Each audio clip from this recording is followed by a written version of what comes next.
There's a short little sutra called the Peaceful Home Dharani Sutra. It's not particularly long, and I'm going to go ahead and read it. Thus I have heard, once the Buddha was staying in the garden of Jeta and Anathapindada, together with 1,250 monks and 4,000 bodhisattvas. Also present were 84,000 beings from the heavenly realms, their sons and relatives among them, the kings of the Brahma heavens, the kings of the Saha world, the god king Shakra, the 4 heavenly generals, and the 28 Yaksha generals. At that moment, beyond 1,000,000,000 worlds away, in the world system called Numerous Flowers, there was a Buddha named Supreme Light King, thus come one, who was teaching the Dharma. His principal attendants were the Bodhisattva Great Light and the Bodhisattva Unhindered Light. At once, Supreme Light King Buddha addressed these bodhisattvas, saying, "You are virtuous and kind. Go now to the Saha world, where Shakyamuni Buddha teaches the Dharma at this very moment. Give to him this Dharani, which is most auspicious, granting peace, happiness, vitality, and well-being to those who wander in the long night of birth and death." Then Supreme Light King Buddha spoke to the Dharani. Tadyata, Poro Suli, Suli Suli Lisa Modi, Mahasamodi, Samandi Mahasamandi Soli Sololi Swaha. In an instant, the 2 bodhisattvas left the world Numerous Flowers and appeared in the Saha world in the garden of Jeta and Anathapindada. They bowed before Shakyamuni Buddha and then stepped to one side. Then they addressed the Buddha, "World-honored one, beyond 1,000,000,000 worlds there is a world called Numerous Flowers.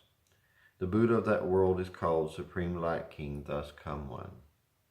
He would ask you, are your troubles few? Are your students bothered by any of the various kinds of unruly spirits, such as those which cause distraction, madness, sickness, or death? Supreme Light King, thus come one, ask us to give to you a Dharani to comfort those who wander in the long night of birth and death." Then they spoke to the Dharani. Tadyata, Poro Suli, Suli Suli, Lisa Modi, Maha Samodi, Samandi Maha Sumandi, Soli Sololi Swaha.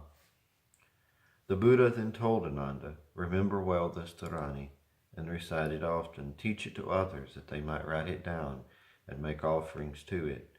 Rarely is a Buddha met in the world. Rarer still does one encounter this Dharani. One who receives, upholds, studies, or recites this Dharani will attain great merit and virtue." That's it. It's a relatively short one. But I like this little sutra for a couple of reasons. I don't really use the mantra that often, but I don't really think that's the point. Supreme Light King, thus come one. He's billions of worlds away, and he sees a need in the Saha world, this world system. And he responds. He goes to his bodhisattvas and asks them to come and give the Dharani to the Buddha. Our Buddha, Shakyamuni. Now, if Supreme Light King, thus come one, was another Buddha, like Amida Buddha, he might have manifested a transformation body and came and delivered the mantra himself, the Dharani himself. But he doesn't. He helps in the way that he is most accustomed to helping. He sends his bodhisattvas in his place. Sometimes it doesn't matter how we help out, it just matters that we do, that we respond however we're accustomed to responding.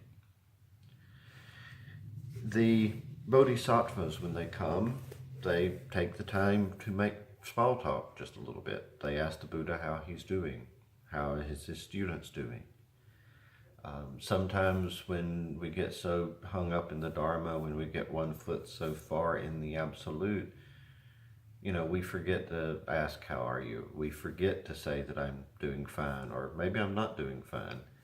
I have a real bad habit, or good habit, I guess depends on point of view, of asking people how their week's been, how their day's going. Yes, this is small talk in the Deep South, but in my case, it's really not meant to be small talk. It's really meant to say, hey, how is your day going? How is your week been? because we have to take time to listen to each other. We have a maple tree and we have a papaya tree here.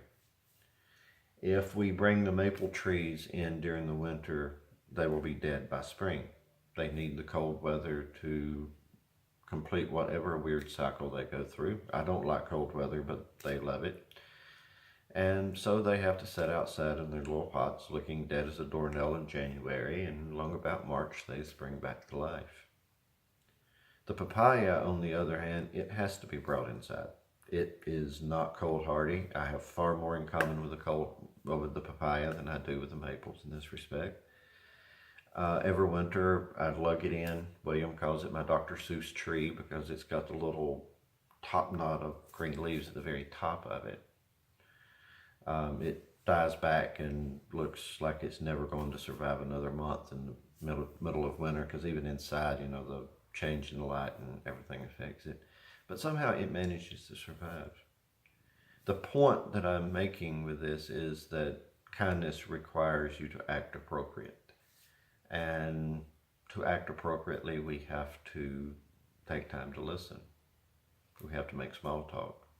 Small talk can grow into big talk, maybe, if we're lucky.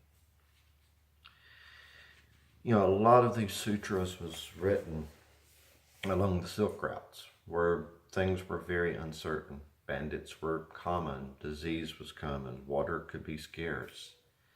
And in a lot of ways, these Dharanis and mantras are ways of coping with the unknown world. In a sense, they can be seen as that kind of responding to need, that kind of small talk that takes into consideration all the little things that we worry about in life.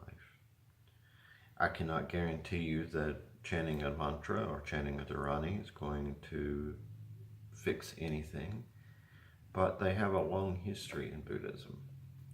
And part of that history is, again, just like Supreme Light King, thus come one, it's responding to a need. 2,000 years ago, people didn't have a lot of aspirins. 2,000 years ago, there wasn't something as simple as preparation H for your hemorrhoids. Yes, I am talking about hemorrhoids and little Dharma clamps here. And all sorts of little other things, up to and including the really big things like, lethal diseases and death and dying and all that stuff we don't like to talk about. And the greatest blessing I've probably ever heard is go forth with compassion and have no fear. If we can lose that fear, we've taken a big step forward. So we have things like the Casket Seal Dharani. We have things like the Peaceful Home Dharani. There's a bunch of them. And they're prayers, not in the sense that you're easy for me to say, petitioning a higher power to make the universe work some way that it's not.